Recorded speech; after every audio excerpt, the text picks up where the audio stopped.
At Thanksgiving dinner, I asked my parents if the hospital had sent the surgery date. They calmly said, "Yeah, they did, but we spent your surgery money on your brother's birthday. He only gets one birthday a year." I set my fork down. "So, I guess you still don't realize who actually needs the surgery." Their faces drained of color. "Then who is it?" they asked immediately.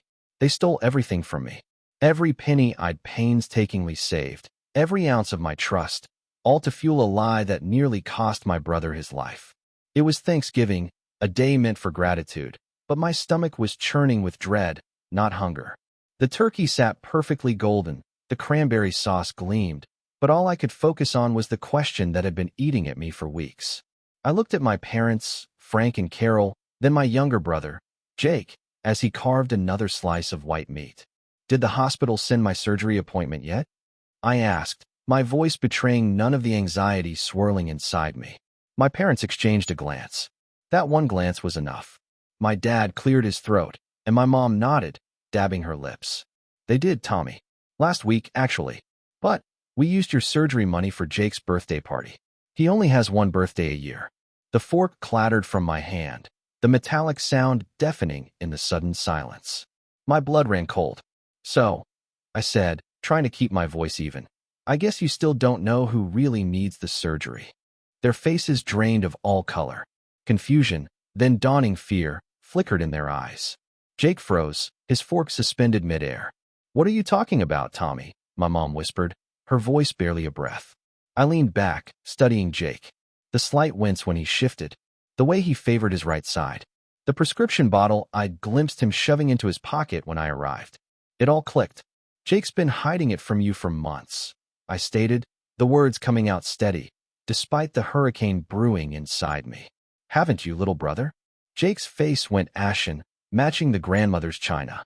His hands trembled as he set down his fork.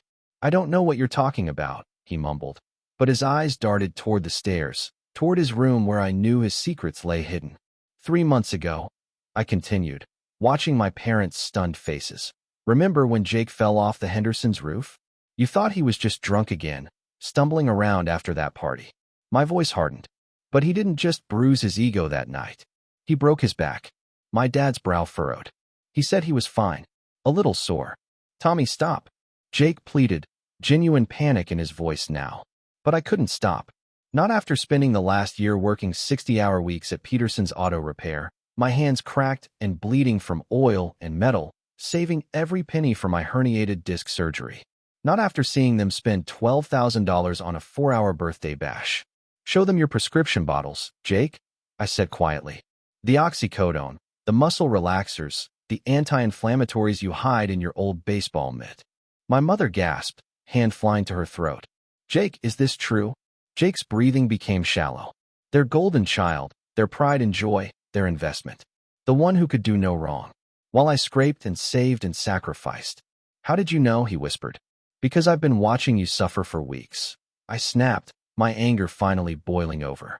"I've watched you take pills before breakfast. I've seen you grip the stair railing like your life depends on it. You can barely lift a gallon of milk without your face contorting in agony." I turned to my parents, who sat frozen.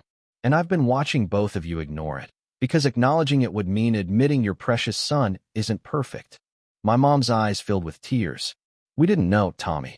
We had no idea he was in pain." "You didn't want to know?" I corrected her. "Just like you didn't want to know I've been working double shifts since last Christmas, skipping meals, driving a car with 200,000 miles on it because I couldn't afford repairs. All to fix a back injury that happened at the construction site you told me to quit because college was more important." Jake tried to stand, but his legs buckled. He grabbed the table's edge, a spasm tearing through his back, and he cried out. "Jesus," my father breathed, finally seeing. "It started as a dull ache," Jake admitted, his voice breaking. "After the fall, I thought it would go away, but it got worse every week. I can barely sleep. I can't concentrate. I've been buying pain pills from Danny Morrison because I was too scared to tell you guys." My heart broke a little, despite my fury. Jake was 25, but in that moment, he looked like the scared little boy who used to crawl into my bed during thunderstorms. "Why didn't you say anything?" my mother asked, reaching for him, then stopping. "Because you've spent the last 5 years telling everyone how proud you are of me. Jake choked out, tears streaming down his cheeks. How I'm going to make something of myself. How I'm different from other kids my age. How could I tell you I'm just as broken as everyone else? That familiar surge of resentment, my lifelong companion, flared. Even now, Jake was the victim. Do you want to know the difference between us, Jake? I asked, standing. When I got hurt, I went to work anyway. I saved my money. I scheduled my surgery. I took responsibility. You got hurt, partied your pain away, and let everyone else deal with the consequences. That's not fair, Tommy, my mother protested. Fair. I laughed, a bitter, hollow sound. What's fair is that the person who actually needs surgery gets it. And Jake's MRI shows 3 herniated discs and spinal compression that could leave him paralyzed if it gets worse. Silence. Jake's labored breathing filled the room. How do you know about his MRI? My father asked. Because I drove him to get it last week when he collapsed at his apartment, I replied. I've been taking care of this while you planned his birthday party. Jake's face crumpled completely. I'm sorry, Tommy. I'm so sorry. I didn't know how to tell them. I didn't know how to ask for help. Before I could respond, Jake's knees gave out. He crashed to the floor, his back seizing in a spasm so violent his scream echoed off the dining room walls. The sound snapped something inside me, but not in the way I expected. As my parents scrambled to Jake's side, high-pitched and panicked, I walked calmly to my father's home office. Tommy, where are you going? My mother cried. We need to call 911. Jake will be fine in a few minutes. I called back, opening the filing cabinet where my father kept his financial records. His pain comes in waves. This isn't the first time I've seen him like this. I had been thinking about this moment for weeks, ever since realizing my parents still had access to my old bank account. The one I never closed because it was easier. The one that should have held $15,000, not the $3,000 I saw in my last statement. My hands shook as I pulled out bank statements and credit reports. My parents were too focused on Jake to notice me spreading documents across the mahogany desk. The first irregularity jumped out. July 15th, $2,800 withdrawal. The same day, Jake posted photos of his new car's down payment. September 3rd, $1,500. Jake's college textbooks. But the deeper I dug, the sicker I became. March of last year, $3,000. His spring break trip to Cancun. October, for $1,000, his motorcycle payment. Loans I never applied for. A credit card in my name with an $8,000 balance. A $12,000 personal loan supposedly taken out in May. All with my forged signature. I photographed everything. My anger transformed into cold, hard determination. Years of wondering why my savings grew so slowly. Years of feeling guilty while Jake lived like a trust fund baby on an auto mechanic's salary. Tommy, what are you doing in there? My father's voice cut through my thoughts. Finding out how much you've stolen from me. I called back, pulling out my credit report. When I returned to the dining room, Jake was back in his chair, breathing slowly returning to normal. My parents looked up expectantly, as if I'd fetched pain meds. Instead, I placed the bank statements on the table next to the turkey platter. Interesting reading, I said, sitting down. Dad, want to explain this withdrawal pattern? Or should I start with the credit accounts you opened in my name? My father's face drained. Tommy, I can explain. Please do, I said, spreading the documents. Start with the car loan. Did you really think I wouldn't figure out you co-signed for Jake's Honda using my credit history? My mother's hands trembled as she picked up a statement. We were going to pay it back, she whispered. When? I asked. Before or after you used my surgery fund for Jake's birthday party? Jake stared at the papers, horror dawning. Mom, Dad, what is this? What did you do?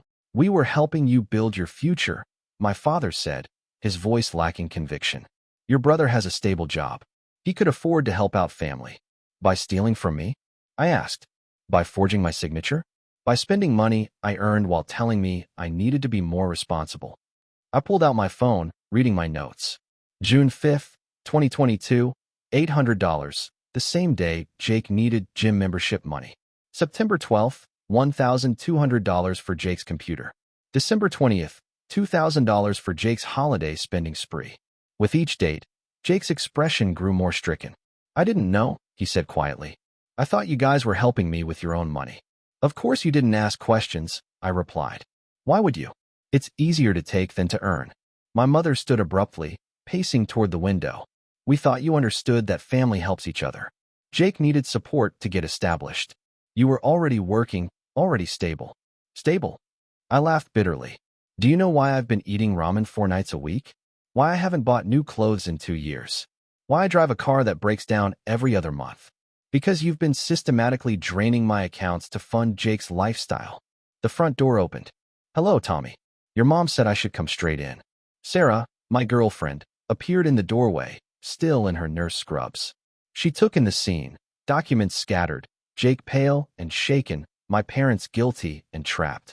What's going on? She asked, moving to stand beside me. My parents have been stealing from my surgery fund, I said simply. For years, apparently. Sarah's training kicked in. She knelt beside Jake, checking his pulse, his posture. You're in significant pain, she observed.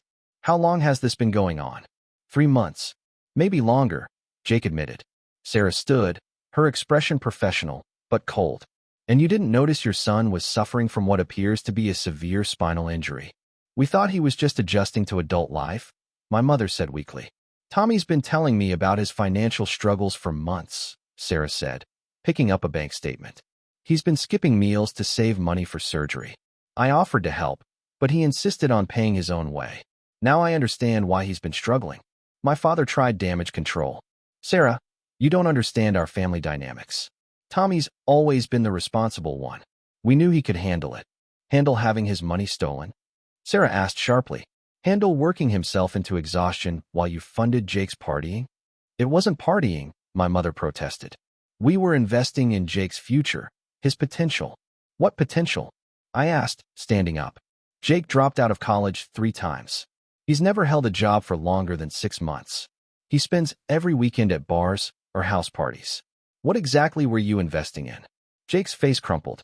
I never graduated, he whispered. The admission hit the room like a physical blow.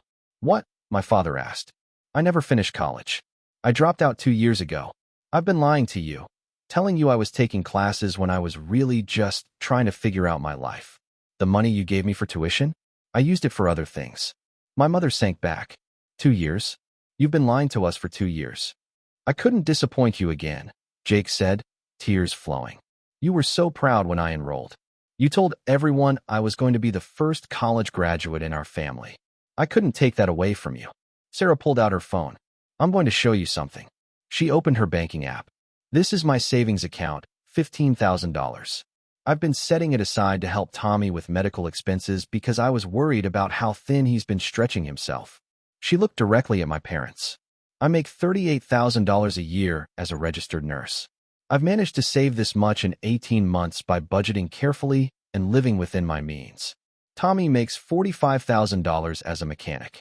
How is it possible that he has less saved than I do, unless someone has been taking his money? The question hung in the air like smoke.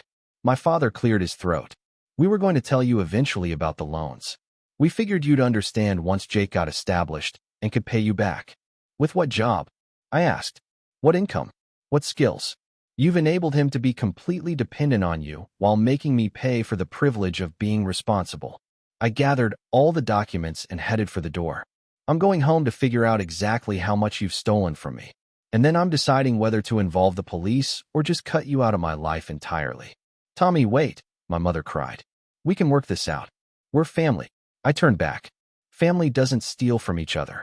Family doesn't forge signatures. And family doesn't lie about it for years while watching one child struggle to pay for medical care they desperately need. As I reached for my jacket, Jake spoke up again. There's something else you should know, he said quietly. The loan documents. I signed some of them, too. Dad told me you had agreed to help me out, and I just needed to co-sign as a formality. My hand froze on the doorknob. What loan documents? Jake pulled out his phone. The home equity loan against the house, $15,000. Dad said you wanted to help with home improvements, and it was easier to use the house as collateral. Sarah and I exchanged glances. Tommy, she said carefully, what home improvements? I looked around our dining room. The same faded wallpaper, worn carpet, old fixtures.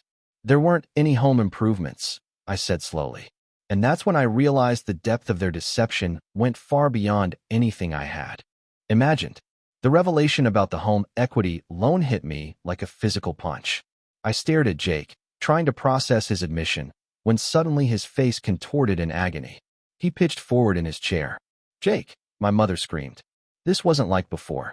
His back arched unnaturally, his hands clawing at the table as waves of spasms tore through his spine. His breathing came in short, desperate gasps.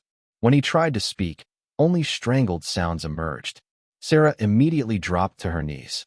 "Call 911 right now," she commanded, her hands gently supporting Jake's head and neck.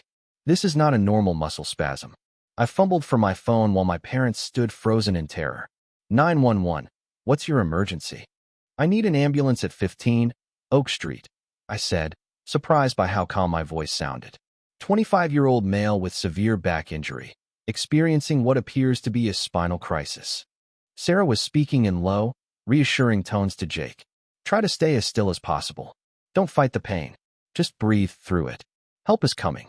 But Jake's condition deteriorated rapidly. His legs began to twitch uncontrollably. When Sarah asked him to wiggle his toes, nothing happened. "I can't feel my feet," Jake whispered, panic in his voice. "Sarah, I can't feel anything below my knees." The ambulance arrived within 8 minutes, but those minutes felt like hours. Paramedics worked efficiently, stabilizing Jake's neck and spine before carefully transferring him to a stretcher. Sarah rode with him. I followed my parents to Mercy General Hospital. The emergency room was a blur. Jake disappeared behind curtains while we sat in the waiting area, sterile fluorescent lights buzzing. My mother alternated between crying and praying.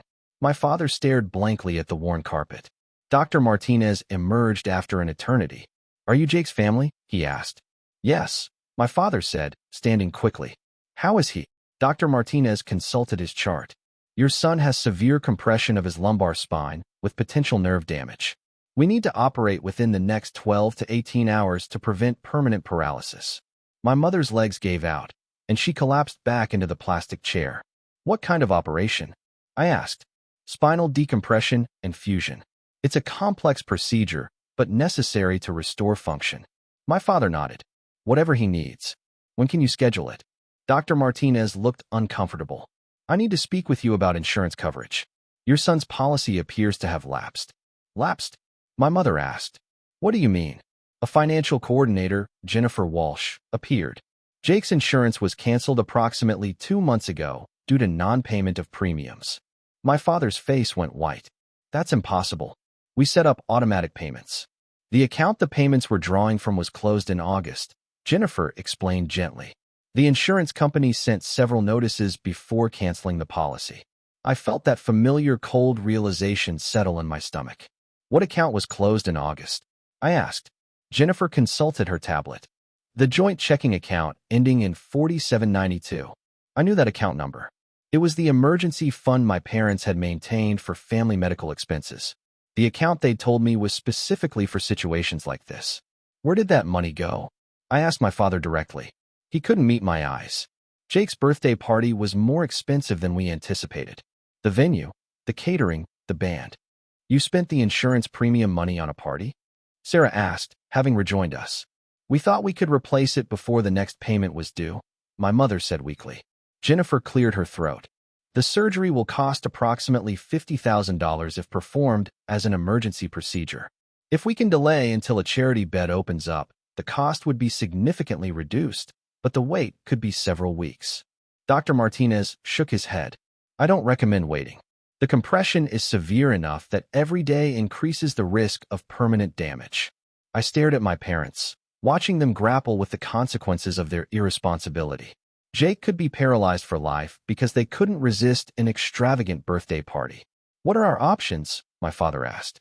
Jennifer pulled out forms. "Emergency financial assistance, 3 to 5 business days. Payment plans require substantial down payments. Or payment in full before surgery." "How much down payment?" my mother asked. $25,000. The silence was deafening. My parents looked at each other, then at me, then at Sarah, as if one of us might magically produce that amount. "Tommy," my father said quietly, "you have good credit. Maybe you could take out a loan." I stood up abruptly. "Are you serious? After everything you've done, you want me to go into debt to fix this?"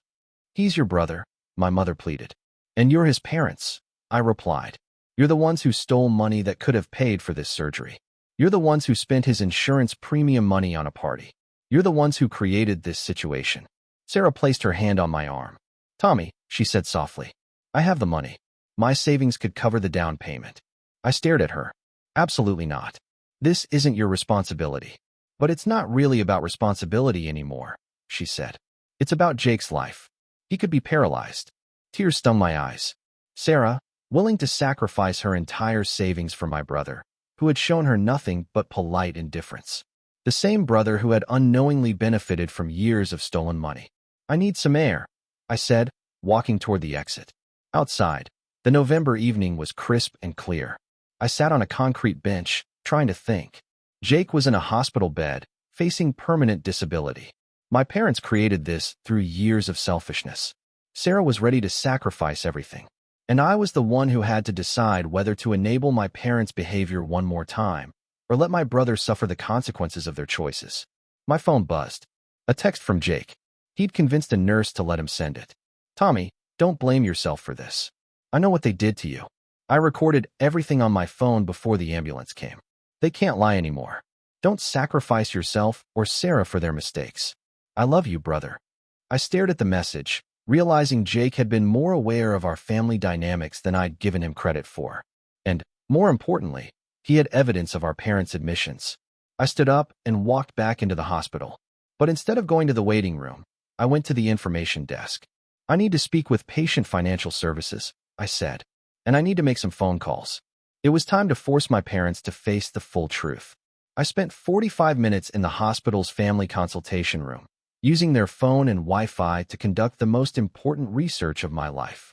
While my parents sat in the waiting room, believing I was arranging financing for Jake's surgery, I was actually uncovering the extent of their deception. My first call was to my bank's fraud department. After explaining the situation and providing documentation numbers from the papers I'd photographed, the representative walked me through every unauthorized transaction from the past 3 years. "Mr. Tommy," she said, "based on what I'm seeing here, you have grounds for serious fraud charges. These signatures don't match your authenticated signature card, and several of these loans show evidence of identity theft." "What about the home equity loan Jake mentioned?" I asked. "Let me check that account." There was a pause. "That loan was approved for $65,000, not $15,000. It was fully dispersed 6 months ago." My stomach dropped. $65,000. What happened to the other $50,000? "I can't provide specifics over the phone, but I can tell you the funds were transferred to multiple accounts, some of which appear to be investment portfolios." Investment portfolios.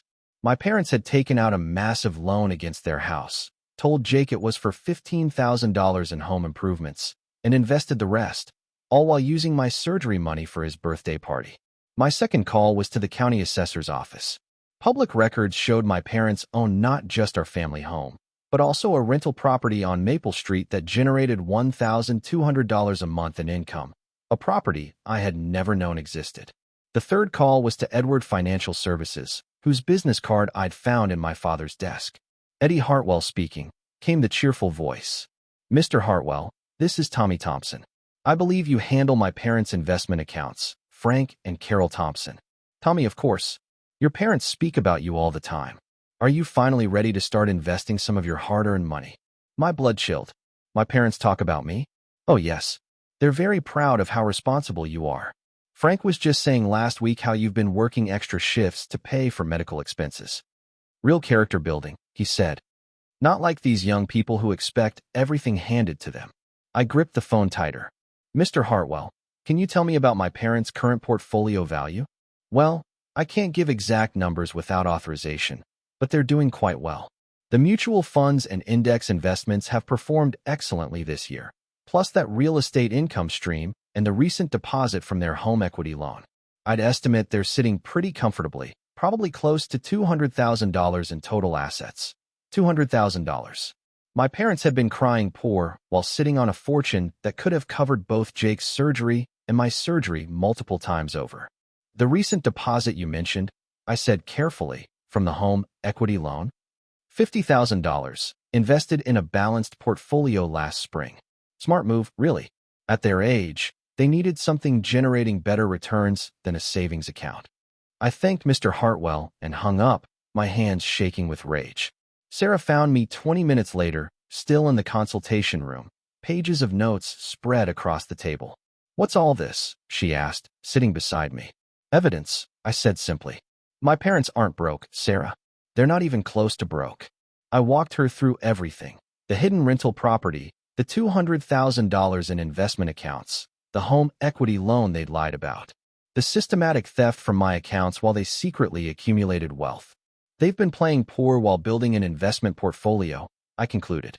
"They took out a $65,000 loan, told Jake it was for $15,000 in home improvements, invested the remaining $50,000, and used my surgery money for his birthday party because they didn't want to touch their own assets." Sarah stared at the documents. I can't even process this level of manipulation." "It gets worse," I said, showing her my notes from the call with their financial advisor. "According to Mr. Hartwell, they've been bragging about my work ethic and financial responsibility. They think it's character building for me to struggle while they live comfortably off my stolen money." Sarah's nursing background had taught her to remain calm in crisis, but I watched her professional composure crack. "They've been watching you skip meals and drive a falling-apart car while sitting on $200,000, she asked, her voice tight. "And laughing about it." "Apparently," I said. "The financial advisor said they think it's good for young people to learn the value of hard work." I gathered up all the documents and stood. "Come on. It's time to confront them with the truth." We found my parents in the waiting room where we had left them. My mother clutched a tissue. My father stared at his phone. "Tommy, thank goodness," my mother said. "Were you able to arrange financing?" "I was able to arrange some things," I said, sitting across from them. "Tell me about your rental property on Maple Street." My father's face went completely white. "How did you find out about that?" my mother whispered. "The same way I found out about your $200,000 in investment accounts," I replied. "And the $65,000 home equity loan you lied to Jake about." I placed the printed records on the coffee table. "I spent an hour on the phone with your financial advisor, Eddie Hartwell. Interesting guy, very chatty once he thought I was a potential client." My parents sat in stunned silence as I continued. "He told me how proud you are of my work ethic, how you think it builds character for young people to struggle financially, how you've been laughing about my financial difficulties while building an investment portfolio with stolen money." "Tommy, you don't understand," my father started. "I understand perfectly," I interrupted. "You've been systematically stealing from me for years while accumulating enough wealth to pay for both surgeries without even touching your principal investments. You've been teaching me the value of hard work by making sure I never benefit from mine." My mother was crying openly now. "We thought you wanted to make sure I developed good work habits by stealing from me." I cut her off.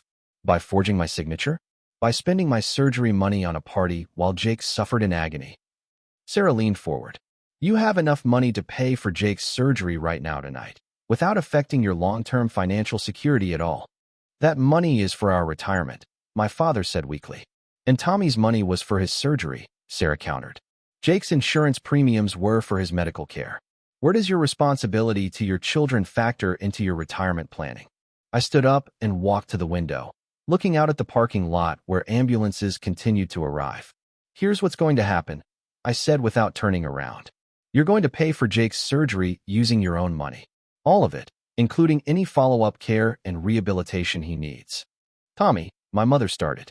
"I'm not finished," I said, turning back to face them. "You're going to repay every penny you stole from me, with interest calculated at the same rate as the loans you took out in my name. And you're going to do it immediately, not in installments." My father's shoulders sagged. "That would be most of our liquid assets." "Good," I said. "Maybe then you'll understand what it feels like to worry about money." I pulled out my phone and opened Jake's text message. "Oh, and one more thing. Jake recorded your entire confession earlier. Every admission of theft, every explanation of your justifications, every detail about how you've been manipulating both of us." The color drained from both their faces. "He what?" my mother whispered. "Smart kid. My brother. Smarter than you gave him credit for. Certainly smarter than you expected when you were stealing money and lying about it." I showed them Jake's message on my phone. "He sent me this while we were outside. He knows everything, and he has proof of everything." My parents looked at each other with the expression of people who had just realized their entire world was crumbling. "Now," I said, Let's go pay for Jake's surgery so he can start recovering from the damage you've caused. The walk back to Jake's room felt like a funeral procession. My parents moved with the shuffling gait of people completely defeated, while Sarah and I flanked them like guards escorting prisoners.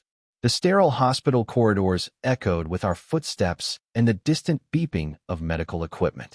Jake was awake when we entered, propped up on pillows, phone in hand.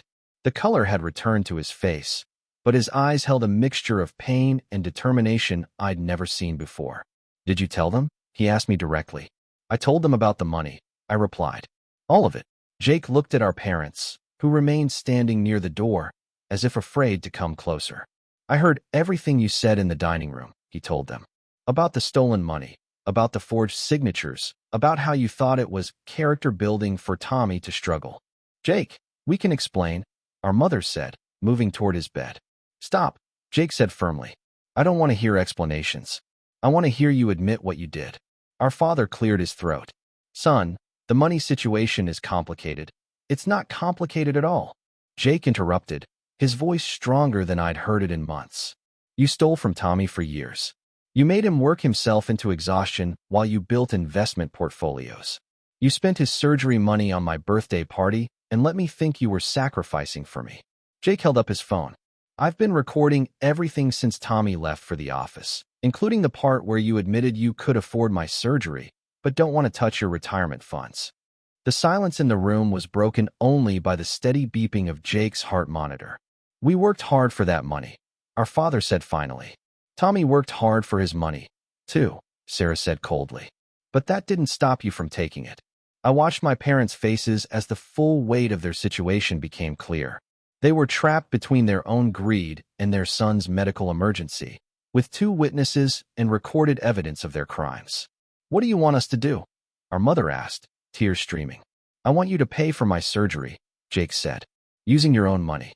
And I want you to pay Tommy back everything you stole from him." "That's most of our savings," our father protested. "Tommy's surgery money was most of his savings, too," Sarah said, cutting through his excuse. "The difference is he earned his money legally." Jake shifted, wincing. "There's something else," he said. "I've been thinking about this, and I realize you didn't just steal money. You stole trust. You stole my relationship with my brother." He looked directly at our parents. "For years, I thought Tommy was selfish. I thought he had money and just didn't want to help family. I resented him for being successful while I struggled. I didn't know he was struggling too, because you were taking his money to give to me." I felt a knot forming in my throat. Jake was right. Our parents' manipulation had damaged our relationship for years, making us see each other as the problem instead of recognizing the real source of our family's dysfunction. "I want to know something," Jake continued. "When you used Tommy's surgery money for my birthday party, did you even consider that he might be in pain, too?" Our mother's face crumpled. "We thought his injury was less serious. He never complained." "Because he's not a complainer," Jake said. "Because he was raised to be responsible and self-reliant. Because you taught him that asking for help was weakness." Jake turned to me. "Tommy, show them the recording I sent you." I pulled out my phone and played Jake's message. His voice filled the room. "Tommy, don't blame yourself for this. I know what they did to you. I recorded everything on my phone before the ambulance came. They can't lie anymore." But there was more. Jake's voice continued. "Mom, Dad, if you're listening to this later, I want you to know that I would rather be paralyzed than let Tommy sacrifice any more for your mistakes. He's done enough. He's given enough. If you love me at all, you'll pay for this surgery yourself and leave Tommy alone." The room fell silent, save for my mother's quiet sobbing. "Jake," our father started. "I'm not finished," Jake said. "I've made my own mistakes. I've been lazy and irresponsible, and I've taken advantage of Tommy's generosity without questioning where the money came from. But I'm done being your pawn in this game." He struggled to reach his bedside table and pulled out a manila envelope. "These are copies of all my medical records," he said, "including the MRI results that show I need surgery more urgently than Tommy does. I'm giving them to Tommy so he can make the decision about what happens next." Jake held out the envelope to me. "If you want to let me suffer the consequences of their choices, I'll understand. If you want to help me despite everything they've done, I'll be grateful. But whatever you decide, it's your choice, not theirs." I stared at the envelope. understanding the impossible position Jake was putting me in. He was giving me the power to decide his fate while making it clear that our parents would no longer have any say. "There's one more thing," Jake said, his voice growing tired. "I'm 25 years old. I'm an adult, and I'm done letting them make decisions for me." He looked directly at our parents. "After this is over, however it ends, I don't want to see you again until you've paid back every penny you stole from Tommy and apologized to him publicly for what you've done." "Jake, you can't mean that," our mother pleaded. "I mean every word," Jake replied. "Tommy's been more of a parent to me these past few months than either of you have been in years. He's the one who drove me to doctor appointments.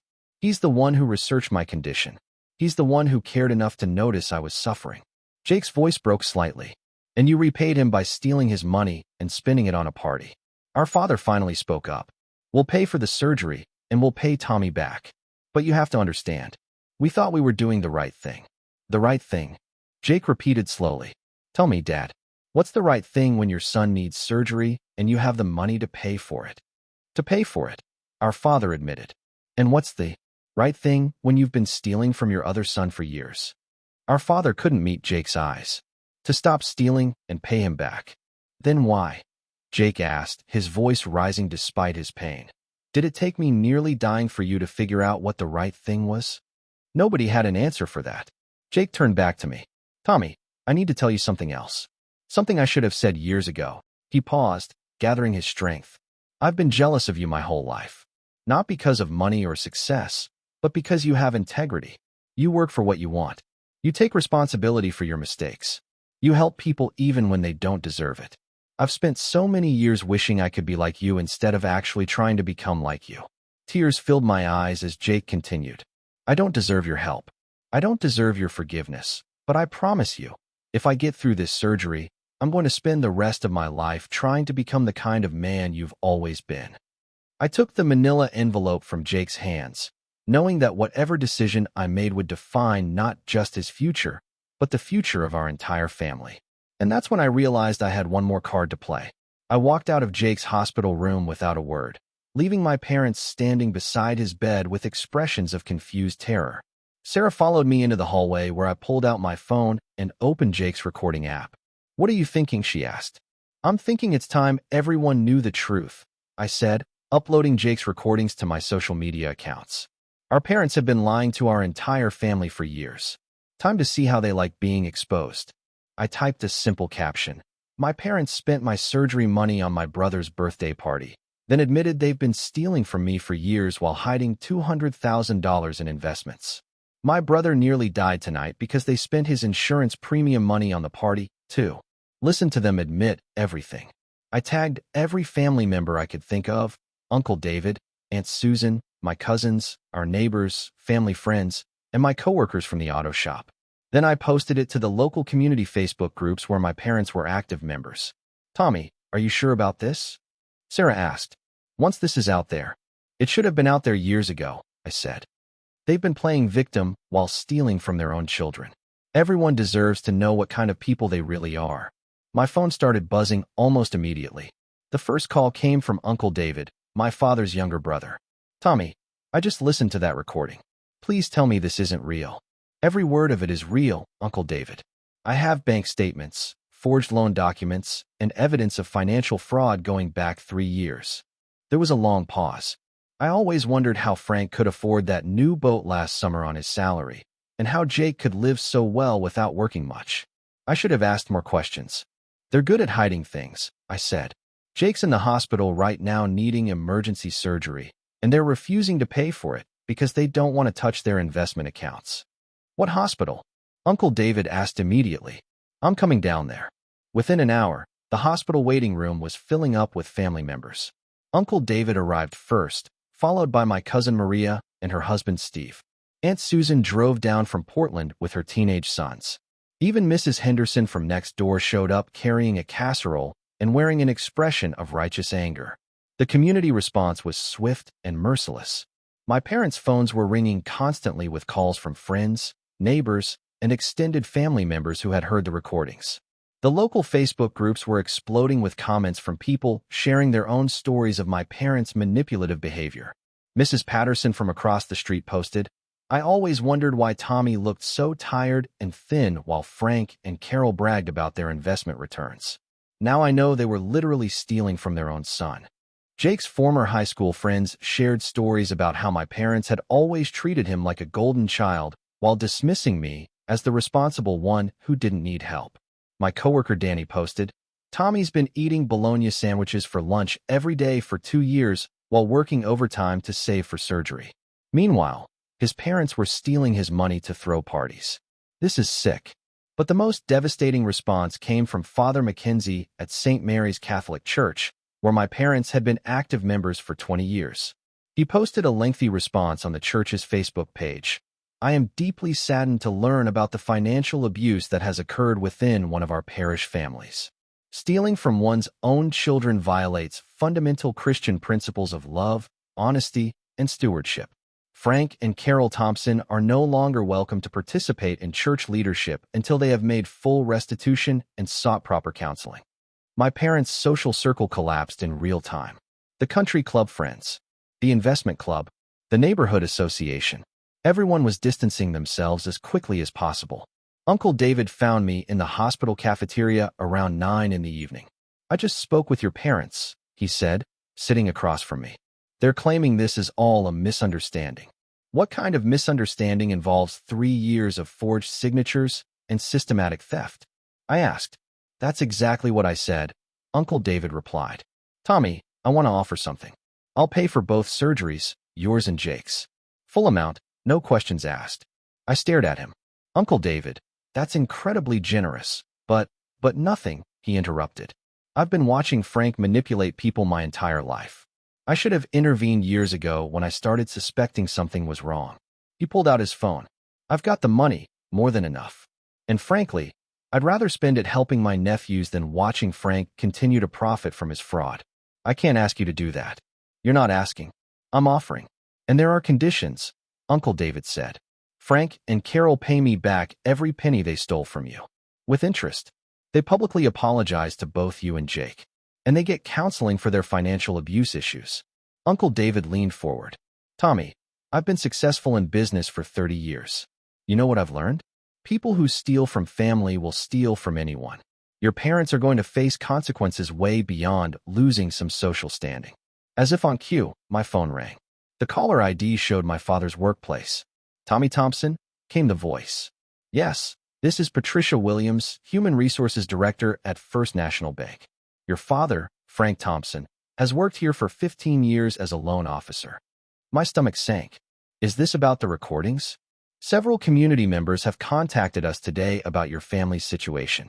Given the nature of your father's position handling other people's financial matters, we need to conduct a full investigation into his conduct." She paused. "I'm calling to inform you that your father has been suspended pending a complete audit of all loans he's processed in the past 5 years. I hung up and told Uncle David what had happened. "It gets worse," he said. "Your mother's volunteer position at the senior center has been revoked. Apparently, she had access to elderly residents' financial information for their assistance programs. They're concerned about potential elder abuse." The full scope of my parents' situation was becoming terrifyingly clear. Their financial crimes weren't just family matters anymore. They had destroyed their professional reputations, lost their social standing, and potentially faced criminal charges. Around 10:30 that evening, Jake texted me from his hospital bed. "Surgery is scheduled for 6 a.m. tomorrow. Uncle David already talked to the financial office. Everything is paid for." I went back to his room and found him sitting up, looking more alert than he had in weeks. "How do you feel about all this?" I asked, gesturing toward the window where we could see cars in the parking lot filled with family members who had come to support us. "Honestly," Jake said, "I feel free for the first time in my life. I don't have to pretend to be perfect anymore. I don't have to live up to their expectations. I can just focus on getting better and figuring out who I actually am." He paused. "And I feel like I have my brother back." I sat in the chair beside his bed. "You never lost me, Jake. I was always here. I just didn't know how to help you without enabling them." "You helped me anyway," Jake said. "You drove me to appointments. You researched my condition. You figured out what was really wrong when they were too busy planning parties to notice I was suffering." We sat in comfortable silence for a few minutes. "Tommy," Jake said finally, What happens after my surgery? To them, I mean. I looked out the window at the family members still gathered. I think they're going to learn what it feels like to face consequences for their actions, I said. And maybe, if they're willing to do the work, they might become better people. Do you think they can change? I considered the question. I don't know. But for the first time in our lives, they're going to have to try. 6 months later, I stood in the doorway of Jake's physical therapy clinic, watching my brother help an elderly woman work through her exercises. His movements were confident and pain-free, his smile genuine as he encouraged her progress.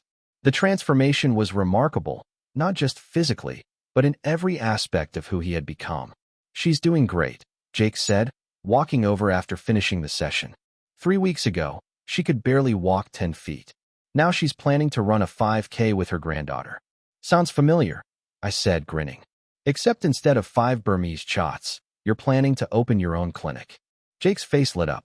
Did the loan approval come through? I handed him the envelope from First Community Bank. Congratulations, business partner. Jake had graduated from physical therapy school with the highest grades in his class, discovering a passion for helping others that had surprised everyone. The work was challenging and meaningful, nothing like the aimless partying that had defined his early 20s. I still can't believe you want to be business partners with me, Jake said, opening the approval letter. After everything that happened. You've proven yourself over the past 6 months, I said. Besides, someone needs to keep you from working 20-hour days. It was true. Jake had thrown himself into his studies and rehabilitation with an intensity that bordered on obsession, as if trying to make up for years of wasted time. I had to constantly remind him to take breaks. My auto repair shop had grown into the most successful independent garage in town, largely due to word-of-mouth recommendations from community members who had supported us. The honest work and fair pricing had earned customer loyalty no amount of advertising could have purchased. Sarah and I had gotten married in a simple ceremony at Uncle David's house, surrounded by the family members who had rallied around us. The wedding was everything we wanted, intimate, meaningful, and completely free of drama. My parents had not been invited. How are they doing? Jake asked, as if reading my mind. Our parents had spent the past 6 months in intensive financial counseling and therapy, slowly working to understand the damage they had caused. The process had been humbling and painful for them, but necessary for any hope of eventual reconciliation. Better, I think, I said. They completed the restitution payments last month. Uncle David says they're actually attending the counseling sessions instead of just showing up. Frank had lost his job at the bank, but found work as a bookkeeper for a small nonprofit, earning less than half his previous salary. Carol had taken a part-time position at a grocery store, her first paid employment in 20 years. The lifestyle adjustment had been dramatic, but it had also given them a perspective they had never possessed. Are you ready for today? Jake asked. Today was Thanksgiving, exactly 1 year after the confrontation that had changed everything. We were hosting dinner at my house for the first time, with Uncle David, Aunt Susan, and several cousins joining us. And for the first time in 6 months, our parents had been invited to attend. I think so, I said. Sarah's been cooking since yesterday. Uncle David is bringing his famous stuffing, and you're responsible for not collapsing dramatically during dinner. Jake laughed. I'll try to contain myself. The conditions for our parents' invitation had been clear: a public apology to both of us, complete financial restitution, 6 months of counseling, and a written commitment to ongoing therapy. They had met every requirement, though the emotional work was far from finished. At 3 o'clock, cars began arriving. Uncle David and Aunt Susan came first, carrying dishes and warm hugs. My cousins followed, filling the house with laughter and energy that had been missing from our family gatherings for years. At 3:30, my parents' car pulled into the driveway. I watched from the window as they sat for a moment, gathering courage.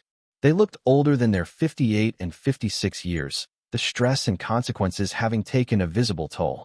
But they also looked humbler, more genuine than I had ever seen them. Jake joined me at the window. They look nervous, he observed. Good, I said. They should be nervous. They're trying to rebuild relationships they spent years destroying. Sarah appeared beside us. Should I let them in, or are you going to make them stand on the porch all evening? I opened the door before my parents could knock. Mom, Dad, my mother said quietly, holding a small wrapped package. Tommy, thank you for inviting us. Don't thank me yet, I said, stepping aside. You haven't made it through dinner. The afternoon was awkward, but not hostile. My parents sat quietly while Uncle David told stories. They listened as Jake described his physical therapy program and clinic plans. They watched as Sarah and I moved around the kitchen together, clearly happy and well-matched. When we sat down to eat, Uncle David asked everyone to share something they were grateful for. The responses ranged from health and family to new opportunities and second chances. When it was my father's turn, he cleared his throat nervously. "I'm grateful for consequences," he said, surprising everyone. "I know that sounds strange, but this past year has taught me that consequences are a gift. They force you to see the truth about yourself and the damage you've caused." He looked directly at Jake and me. "I'm grateful that my sons were strong enough to stand up to me when I was wrong. I'm grateful that my family cared enough to hold me accountable, and I'm grateful for the chance to try to earn back your trust, even though I know I may never fully succeed." My mother wiped her eyes. "I'm grateful for therapy," she said with a slight laugh. "I never thought I'd say that, but learning about financial abuse and emotional manipulation has been eye-opening. I'm grateful that I can finally see how much pain I caused and start trying to heal it." When it was my turn, I looked around the table at faces that had become genuinely supportive over the past year. "I'm grateful for the truth," I said, even when it was painful to hear and difficult to speak. Truth gives you the foundation to build real relationships instead of ones based on manipulation and lies. Jake spoke last. "I'm grateful for rock bottom," he said, earning surprised looks. "Because that's where I learned the difference between falling down and being knocked down. When you fall down because of your own choices, you can get back up and make different choices. When you're knocked down by other people's selfishness, you can get back up and refuse to be knocked down again." He raised his water glass. To getting back up. After dinner, my parents asked to speak with Jake and me privately. We went out to the back porch. "We wanted to give you these," my mother said, handing us each an envelope. "It's not money, it's something else." I opened mine to find a handwritten letter several pages long. "We wrote down every specific thing we did wrong," my father explained. "Every lie, every manipulation, every dollar we stole. Our counselor said accountability requires specificity, not just general apologies."